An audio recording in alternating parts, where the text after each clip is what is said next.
है ना। गॉस का नियम क्या कहता है? किसी बंद पृष्ठ से गुजरने वाला संपूर्ण विद्युत फ्लक्स उसमें वायु या निर्वात में उसमें उपस्थित आवेश के 1/ε0 गुना होता है। यही कहता है गॉस का प्रमेय। मतलब कहता है कि फाई जो है कुल विद्युत फ्लक्स फाई किसके बराबर होता है? Q बटे पे किसके? ε0 के। तो ये हमको सिद्ध करना है कि फाई का मान Q बटा ε0 के बराबर होता है। कैसे सिद्ध करेंगे? तो समझना है, हमको फाई को लेकर के चलना है। फाई का मान किसके बराबर होता था? याद करिए, हम लोग पढ़ते थे ना, EDS cos थीटा। तो बस ये थ्योरम को लेकर चलना है, बाकी हमारा ऑटोमेटिक वो आ जाएगा। ठीक, मतलब फाई इसके बराबर हमको यहां पर ये सिद्ध करना है। इसका जगह में क्या सिद्ध करना है? Q बटा एप्सिलॉन। तो कैसे सिद्ध होगा? तो E का मान रख दो, DS का समाकलन कर दो, थीटा का मान रख दो, हल करके निकाल लोगे, आपको मिल जाएगा Q बटा एप्सिलॉन। कैसे समझना, ठीक है। तो गॉस के नियम की उत्पत्ति तो हमने क्या करा कि यहां पर हमने लिया एक बिंदु O और मान लेते हैं कि इस पर एक आवेश है क्या? +Q। कोई दिक्कत इसमें? अब इस +Q आवेश से R दूरी पर हम ले लेते हैं, यहां पर एक बिंदु है R दूरी पर क्या? P। कोई दिक्कत इसमें? अब R दूरी पर बिंदु P ले लिया तो समझिए भाई +Q आवेश है और R दूरी पर बिंदु P ले रहे हैं, तो इस पर विद्युत क्षेत्र की दिशा क्या होगी? याद करिए जरा, सीधे सीधे होती थी ना हमारी ये वाली विद्युत क्षेत्र की दिशा। हर जगह पर इसी प्रकार से होगी ना, ऐसे किसी भी दिशा पर लेंगे तो चारों तरफ, है ना।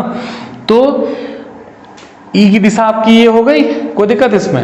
अब यदि हम बोले कि भाई देखिए समझिएगा, यहां पर ना हमने बोला कि +Q आवेश से हमको क्या करना है? बारी बारी से सबका मान निकालना है। E का भी मान निकालना है, DS भी बोलना है। तो पहले हम E का मान निकाल के रख लेते हैं, है ना। E का मान निकालने का फार्मूला क्या होता है? 1/4 पाई ε0 Q बटे R²। तो +Q आवेश से समझते जाना है R दूरी पर विद्युत क्षेत्र, R दूरी पर विद्युत क्षेत्र। तो E बराबर कितना हो जाएगा? देखिए फॉर्मूला क्या था? 1/4 पाई ε0 किस आवेश से ले रहे हैं? +Q, तो Q लेना है ना। और बटे पे दूरी, कितनी दूरी पर निकाल रहे हैं विद्युत क्षेत्र हम? R दूरी पर। तो ये क्या हो गया आपका? R²। कोई दिक्कत इसमें? आ गया E का मान। अब गॉस का प्रमेय का व्युत्पत्ति करना है तो गॉस के नियम को थोड़ा फॉलो करना पड़ेगा ना, उसके हिसाब से चलना पड़ेगा। गॉस का नियम क्या कहता है? किसी बंद पृष्ठ से गुजरने वाला संपूर्ण विद्युत फ्लक्स। तो ये जो R दूरी पर हमने बिंदु P लिया है ना, हम क्या करते हैं, यहां पर एक गॉसियन बंद पृष्ठ बनाते हैं। और ये गॉसियन बंद पृष्ठ कैसा बनेगा आपका? एक गोला बनेगा, गोला ऐसा। क्योंकि R दूरी पर लिए हैं तो यहां इस बिंदु आवेश से हर जगह पे R दूरी पर होना चाहिए ना। गॉसियन पृष्ठ हमारा हमेशा ऐसा बनना चाहिए, एकांगी होना चाहिए, एक समान होना चाहिए, ठीक है। तो R दूरी पर हमने क्या करा? R त्रिज्या का, R को त्रिज्या लेकर के एक गॉसियन गोला बना दिया। कोई दिक्कत इसमें? अब इस गॉसियन गोले पे यदि हम बोले इस गॉसियन गोले से गुजरने वाला संपूर्ण विद्युत फ्लक्स, तो समझना है। देखिए, तो चलिए हम लोग फार्मूला लिखते हैं, ठीक है। हमने यहां पर लिखा बंद गॉसियन गोले से, है ना। यहां से क्लियर हो जाएगा, कोई दिक्कत नहीं। बंद गॉसियन गोले से गुजरने वाला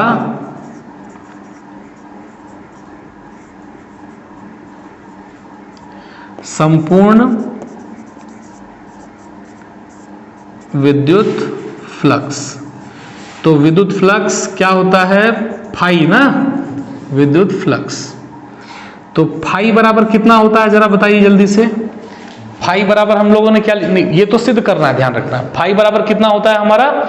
इंटीग्रेशन, है ना, बंद का समाकलन, इंटीग्रेशन EDS cos थीटा। तो समझना है कि P बिंदु पर हमने एक DS लिया हुआ है ना, तो इसका DS का दिशा भी वही होगा, सेम। तो दोनों के बीच का कोण कितना बना? देखो यहां पर 0 बन गया यहां पर। चलिए मान रखिए यहां पर। तो फाई बराबर, देखिए ई का तो समाकलन होता नहीं है, किसका समाकलन होगा, ds का, और cos 0 का मान कितना होता है 1, तो 1 गुणा इतना सारा सेम वही आएगा, ई को बाहर कर ले गए और इंटीग्रेशन में क्या बच गया आपका ds। यहां तक कोई दिक्कत इसमें? चलिए आगे बढ़ते हैं हम लोग। अब मान रख दीजिए फाई बराबर, तो फाई बराबर क्या बचा है आपका ई, और ई का मान कितना निकाले हम लोग, रखिए यहां पर 1/4 पाई एप्सिलॉन नॉट क्यू बटे पे आर स्क्वायर, है ना इतना। और समाकलन करना है किसका, ds का। ds मतलब किसका पृष्ठ है, छोटा वाला गोले का, और समाकलन मतलब गोले का संपूर्ण पृष्ठ। तो गोले का संपूर्ण पृष्ठ क्या होता है बताइए फटाफट, 4 पाई आर स्क्वायर होता है ना, 4 पाई आर स्क्वायर। तो चलो क्या क्या बचेगा देखो जल्दी से, यहाँ पर 4 पाई से 4 पाई कटा, आर स्क्वायर से आर स्क्वायर कटा, क्या बच गया देखो, ऊपर में सिर्फ क्या बच गया क्यू, और बटे में क्या बच गया एप्सिलॉन नॉट। यही तो था आपका गॉस प्रमेय, या इसी को हम ऐसा लिख सकते हैं कि फाई बराबर क्यू गुणे पे 1/एप्सिलॉन नॉट, दोनों तरीके से लिख सकते हैं ऐसा, ठीक है। किसी बंद पृष्ठ से गुजरने वाला संपूर्ण विद्युत फ्लक्स उसमें उपस्थित आवेश के 1/एप्सिलॉन नॉट गुना होता है। यही तो है आपका गॉस प्रमेय, है ना, यही गॉस प्रमेय है।